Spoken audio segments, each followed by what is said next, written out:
Hello student, मैं Sanjay Patidar coaching class में आप लोगों का स्वागत करता हूं। आइए इस वीडियो लेक्चर में हम प्रश्नावली 5.1 के क्वेश्चन नंबर 4 के बचे हुए सवालों को करने वाले हैं। इसके पहले के वीडियो में हम 1 से लगाकर 8 तक के सवालों को कर चुके हैं।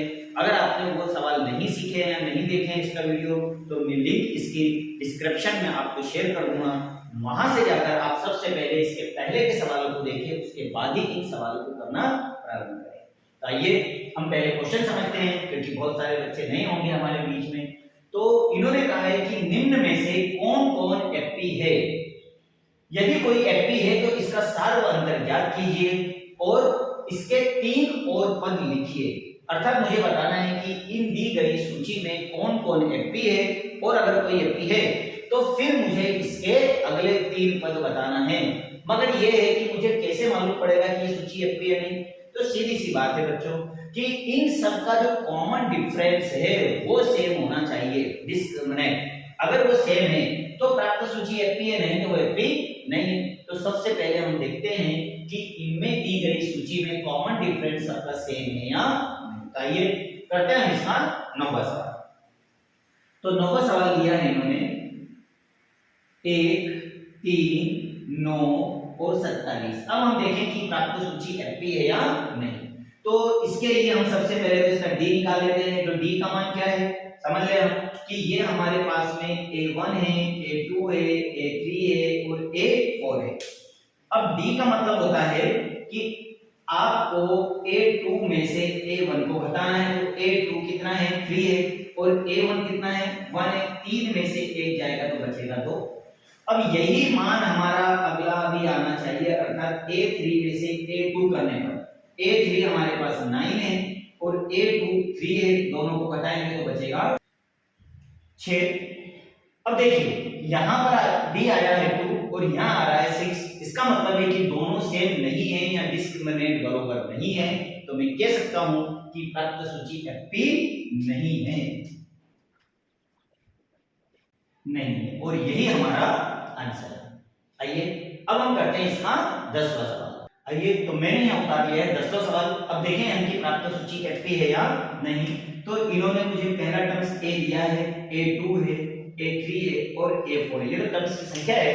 अब यहां हम देखें कॉमन डिफरेंस निकालकर, तो d बराबर हो जाएगा a2 a1। a2 कितना है, 2 है, और a फर्स्ट टर्म्स हमारा a है। 2a में से 1 a जाएगा तो बचेगा a। तो ये आया हमारा d का मान। नेक्स्ट सवाल देखें हम, तो a बराबर हो जाएगा a3 a2। a3 कितना है, 3a 2a।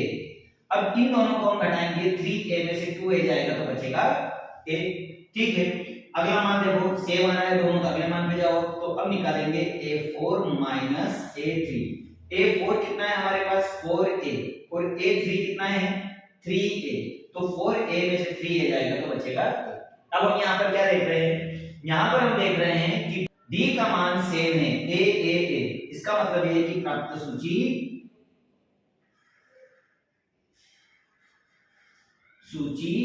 एपी है।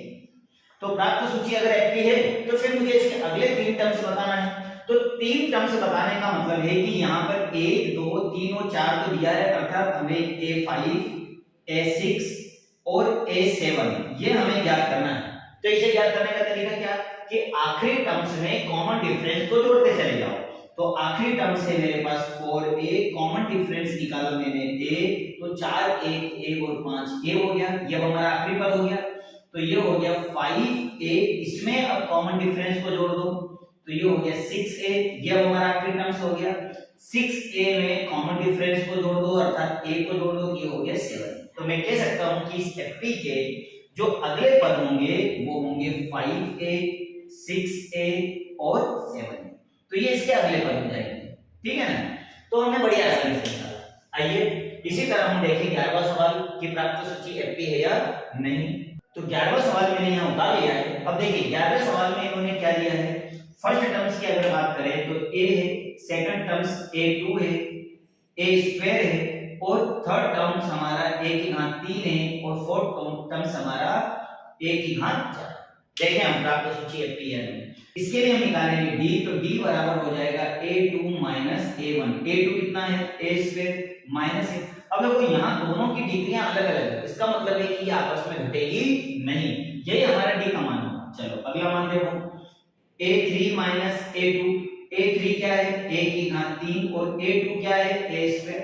तो ये दोनों भी आपस में जोड़ घटाव नहीं कर सकती क्योंकि इनकी डिग्रियां भी अलग अलग है। अब यहाँ पर देख रहा हूँ कॉमन डिफरेंस दोनों का अलग अलग। अगर कॉमन डिफरेंस अलग अलग है तो फिर यह प्राप्त सूची एपी नहीं है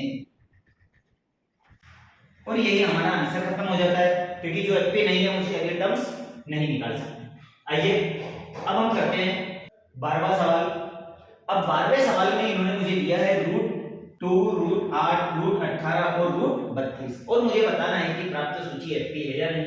ठीक है, हमको इन्होंने यहाँ पर दिया है ये पहला टर्म्स a1 हुआ, a2 हुआ, a3 और a4। पहले तो हम चेक करें कि यह एपी है नहीं, तो इसके लिए मैं d निकाल लेता हूँ, अर्थात a2 में से घटा देता हूँ a1। a2 क्या है हमारे पास 8 और -2। अब बच्चों यहाँ पर देखिए 8 के हमें फैक्टर करने पड़ेंगे, क्योंकि पहले देखें कि इसके फैक्टर करने पे √2 अंदर बचता है या नहीं बचता है। तो 8 के जब मैं फैक्टर करूंगा तो मेरे पास में आएगा 4 और ये हो गया 2 और ये हो गया 1। अब 8 के जो टुकड़े हो रहे हैं 2 मल्टीप्लाई 2 मल्टीप्लाई 2 अर्थात यहाँ से जोड़ा बन रहा है, तो √8 का जो मान आएगा इसके फैक्टर होंगे वो होंगे 2 मल्टीप्लाई 2 मल्टीप्लाई 2 अर्थात यहाँ से 2 कॉमन निकल जाएगा तो इसका आंसर आ जाएगा 2√2। तो मैं इसकी जगह पर डायरेक्ट 2√2 लिख रहा हूँ, है ना। तो ये आ गया हमारे पास में 2√2। ये मैंने इसको सॉल्व करके बता दिया आपको -2। अब इन दोनों को घटाइए, तो इन दोनों को घटाने पे प्लस माइनस माइनस, तो 2√2 में से √2 घटेगा तो हमारे पास बचेगा √। ठीक है, ये इसका मान किया। अब अगला मान देखिए, अगला डी निकालिए, तो d बराबर हो जाएगा a3 माइनस a2। a3 क्या है हमारे पास में √18, ओके, माइनस √8, तो इसके फैक्टर तो मैंने अभी करके बता ही दिया आपको, इसे ध्यान रखना। हम √18 के करके देख लेते हैं, ठीक है। तो √18 के फैक्टर करें हम, तो 18 के फैक्टर करोगे तो क्या होगा 2 × 18, 3 × 9 और 3 × 3 अर्थात ये हो जाएगा 2 मल्टीप्लाई 3 मल्टीप्लाई 3। देखो यहाँ से जोड़ा बन रहा है, तो √18 की अगर बात करें तो यहाँ से 3√2 मेरा मान आ जाएगा और √8 के हम पहले ही फैक्टर कर चुके हैं 2√2। ठीक, अब यहाँ पर ये मैं बता देता हूँ। अब यहाँ पर देखिए प्लस माइनस माइनस, 3√2 में से 2√2 घटेगा तो हमारे पास बचेगा √। ठीक, ये भी सेम हमारा √2 ही आ रहा है। तो अब अगला मान निकालो, तो d बराबर a4 माइनस a3। तो a4 कितना है √32 माइनस √18, ठीक है ना। तो √18 के फैक्टर तो हम पहले कर चुके हैं, अब हमें सिर्फ 32 के फैक्टर करना है। तो 32 के फैक्टर हो जाएंगे, √32 के कर लेते हैं हम फैक्टर। तो 32 के फैक्टर होंगे 5 बार होगा, 2 से 5 बार इस तरह से। तो ये 2 और ये 2 का जोड़ा बना, 2 2 2 बनी 4, अर्थात यहां से तो निकल गया 4 रूट, शेष क्या बच जाएगा 2, और √18 के फैक्टर हम पहले ही कर चुके हैं 3√2। अब इन दोनों को सॉल्व करोगे तो हमारे पास में आएगा 2। तो यहाँ पर हम क्या देख रहे हैं बच्चों, यहाँ पे हम देख रहे हैं कि इसका d का मान, ये d का मान और ये d का मान सेम है, अर्थात प्राप्त सूची क्या हो गई एपी हो गई। अगर ये एपी है तो फिर मुझे इसके अगले टर्म्स ज्ञात करना है। अगले टर्म्स कौन से, जैसे a1 a2 a3 a4 दिया है, मतलब हमें a5 a6 और a7 ये हमें ज्ञात करना है। तो a5 ज्ञात करने के लिए लास्ट टर्म्स जो इसका है उसमें हम कॉमन डिफरेंस को जोड़ते चले जाएंगे, ठीक है ना। चलो जोड़ते हैं। तो ये लिखा मैंने यहाँ लास्ट टर्म 32 और उसमें जोड़ देते हैं हम √2 को। तो √32 ये जो मैंने फैक्टर किए थे, ये √32 के फैक्टर इसे समझना। तो √32 के फैक्टर यहाँ मुझे लिखने पड़ेंगे इस चीज के। तो अब ये हो जाएगा, इसकी जगह पे मैं लिख सकता हूँ 4√2 प्लस √2। तो 4 और 1 कितने हो जाएंगे 5√2। और अब चूंकि इसकी सारी वैल्यू रूट के अंदर है तो 5 को मुझे रूट के अंदर लिखना है, तो ये हो जाएगा 2 मल्टीप्लाई 5 को रूट के अंदर लिखूंगा तो इसे मैं लिखूंगा 2 बार। जिस तरह से हमने फैक्टर करके 2 को बाहर निकाला ना, वैसे ही अगर रूट के अंदर लिखोगे इसे 2 बार लिखो। 55 25 और 25 दुआ 50, तो ये तो हो जाएगा अगला मान 50। ठीक है, अब रूट 6, तो रूट 6 के लिए अंतिम पद क्या है हमारे पास, तो हम ये वाला फैक्टर लिखेंगे। 50 के जो फैक्टर है इससे हमें करने में आसानी रहेगी। तो 5 रूट 2 प्लस कॉमन डिफरेंस क्या है रूट 2। अब इन दोनों को जोड़ दीजिए तो कितना हो जाएगा 6 रूट 2। 6 को अंदर लिख दीजिए, 2 मल्टीप्लाई 6 मल्टीप्लाई 6, इन सबका मल्टीप्लाई करने पे आएगा रूट 72। ठीक है ना। आइए अब इस वाले टर्म्स को फिर हम यहाँ पर लिख लेते हैं। तो a7 का मान आखिरी टर्म्स है 6 रूट 2 और कॉमन डिफरेंस क्या है रूट 2। चलो इनको जोड़ो, 6 और कितने हो गए 7 रूट 2, 7 को रूट के अंदर लिख लीजिए तो ये हो जाएगा हमारे पास में 2 मल्टीप्लाई 7 मल्टीप्लाई 7 और इन सबका मल्टीप्लाई करने का आएगा 98। तो इस तरह से बच्चों हमने यहाँ पर एफपी के पद निकाल लिए। ये पहला टर्म्स, ये सेकंड टर्म्स और ये थर्ड टर्म्स। थोड़ा सा करने में परेशानी आएगी, सवाल थोड़ा सा बड़ा है लेकिन सवाल इजी है। आइए अब हम करते हैं। तो नेक्स्ट सवाल दिया है इन्होंने रूट 3 रूट 6 रूट 9 और रूट 12 और हमें बताना है कि ये सूची एफपी है या नहीं। सवाल इजी है, काफी इजी है। इन्होंने यहाँ पर दिया है a, पहला टर्म्स को हम a लिखेंगे, फिर ये हो जाएगा a2 a3 और a4। आइए कॉमन डिफरेंस निकाल कर देख लेते हैं। तो d बराबर हो जाएगा a2 माइनस a1। a2 कितना दिया है इन्होंने रूट 6 प्लस माइनस रूट 3। अब इन दोनों को सॉल्व जब करेंगे तो 6 के कोई फैक्टर नहीं है, तो ये आपस में ना तो आपस में जुड़ेंगे और ना ही घटेंगे क्योंकि दोनों की रूट अलग अलग है। अगला मान देखिए, अगला मान दिया है d बराबर a3 माइनस a2। a3 कितना है रूट 9 माइनस रूट 6, तो 9 के फैक्टर है हमारे पास, तो 9 के 3 3 से 9 कटता 3 माइनस रूट 6, तो ये हमारा कॉमन डिफरेंस होगा। दोनों में अंतर है, यहाँ पर आ रहा है रूट 6 माइनस 3 और यहाँ आ रहा है 3 माइनस 6। इसका मतलब ये है कि कॉमन डिफरेंस यहाँ पर दोनों का सेम नहीं है, अर्थात प्राप्त सूची एफपी नहीं है। ठीक है, अगर ये एफपी नहीं है तो यही हमारा आंसर हो जाएगा। आइए करते हैं हम नेक्स्ट सवाल। सवाल में दिया है इन्होंने मुझे 1 का स्क्वायर, 3 का स्क्वायर, 5 का स्क्वायर और 7 के स्क्वायर और डैश डैश डैश। देखिए प्राप्त सूची एफपी है या नहीं। तो यहाँ पर इन्होंने फर्स्ट टर्म्स मुझे दिया है, first terms a1 a2 a3 और a4, ये सारे टर्म्स के नाम लिख ले ताकि हमें जब मान लगाए परेशानी ना आए।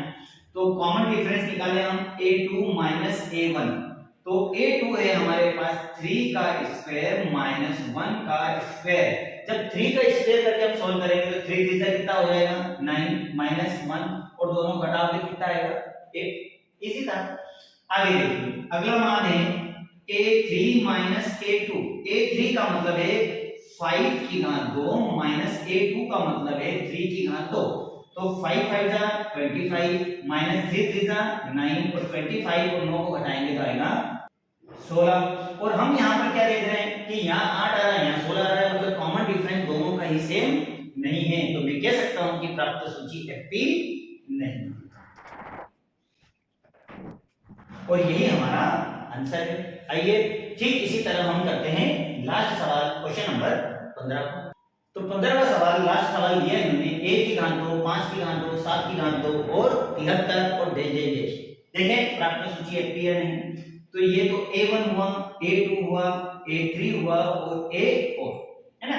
आइए यहाँ पर हम इसका कॉमन डिफरेंस निकाल लें तो a2 माइनस a1, a2 है 5 की घात 2 माइनस 1 की घात 2, 25 माइनस 1, इसको स्क्वायर को सॉल्व करने पर तो 25 में से 1 गया तो बचेगा 24। ठीक है, अगला मान देखिए तो d का मान हो गया a3 माइनस a2। a3 है 7 का स्क्वायर माइनस 5 का स्क्वायर, तो 7 49 माइनस 25 और 49 में से 25 घटाएंगे तो आएगा 24। ठीक है ना। अब ये मान दोनों बराबर है, अगला मान भी हमें निकालना पड़ेगा, तो d बराबर हो जाएगा a4 माइनस a3। तो a4 कितना है हमारे पास में 73 और a3 कितना है 7 का होल स्क्वायर। तो ये हो गया 73 माइनस 37 49 और 73 में से 49 घटाएंगे तो आएगा 24। ठीक है ना। तो यहाँ पर हम क्या देख रहे हैं कि इनका जो कॉमन डिफरेंस सेम है। अगर कॉमन डिफरेंस सेम है तो प्राप्त सूची एफपी है, और अगर ये एफपी है तो फिर मुझे इसके अगले पद या अगले टर्म्स याद करना है। अर्थात इन्होंने 4 तक तो दिया है, a5 a6 और a7 मुझे याद करना। वही बात है, आखिरी टर्म्स में से कॉमन डिफरेंस को जोड़ते चले जाओ, अगले मान आते चले जाएंगे। तो हमारा अंतिम पद इन्होंने दिया है 73, इसमें हम जोड़ देते हैं कॉमन डिफरेंस को, इन दोनों को जोड़ेंगे तो आएगा 97। अब यहाँ पर वही अगले पद अगर निकालना है तो 97 में 24 को जोड़ दीजिए तो अगला पद आ जाएगा। तो 7 8 9 10 और 11 आता है 1 10 11 और 1 12 अर्थात 121। अगला पद निकालना है तो 121 में 24 को जोड़ दीजिए तो 4 और 1 हो गया 5, 2 और 2 हो गए 4 और 1 का 1 अर्थात अगला पद होगा 145। तो इस तरह से हमने एफपी के अगले पद निकाल दिए। यहाँ पर हमने इस प्रश्न के 15 के 15 सारे सवाल कर लिए हैं। उम्मीद है आपको बहुत अच्छी तरह से समझ में आया होगा। यही हमारे पाठ का बेसिक है, जिसमें हमने समझा है कि किस तरह से हम किसी एफपी के अगले पद और कॉमन डिफरेंस को निकालते हैं। तो यह हमारे लिए पाठ में बहुत जरूरी है। अगर आपको वीडियो बहुत पसंद आया हो तो प्लीज लाइक शेयर और सब्सक्राइब जरूर करें। हम मिलते हैं नेक्स्ट वीडियो में। जय Hind. Subscribe now and press the bell icon. Never miss an update.